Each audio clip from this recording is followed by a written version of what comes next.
ভাই বুঝছো, আমি ছোটবেলা যাওয়া ছোট আসলাম ওলা শুনতাম গরিব মানুষের রিক্সা চালা বুঝছো।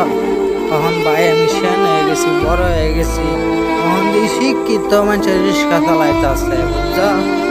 তো ভাই এটা কি কইছি, আমি কথাটা ভুল কইছি? কারণ কি আমি শুদ্ধ বাঙালি বুঝছো। কারণ আজকালের দিনও তোমরা মনে হয় রিক্সাওয়ালা নাই, আমি রিক্সাওয়ালা দেখা দেন যে টমটম চালায় হে কিন্তু রিক্সাওয়ালা বুঝছো। টমটম মানে রিক্সা বুঝছো, আগের দিনে রিক্সার মডিফাই করে টমটম বানাইছে ভাই, টমটম এসে রিক্সা দেখি হেই রিক্সা দেখি শিক্ষিত মানুষও চালা বুঝছো। যে শিখ কইলেও তো কি লাভ হলো, যেন আমার একজন রিক্সা চালায় ভাত খাওয়ান লাগতেছে, সংসার পালন লাগতেছে ভাই। বউ তোমরাই বউ ভাই। কারণ আমি একটা কথা আমি কইবার চাইছি, আর একটা কথা আগেলা দিনের দেন রিক্সাটা যেন মডিফাই করে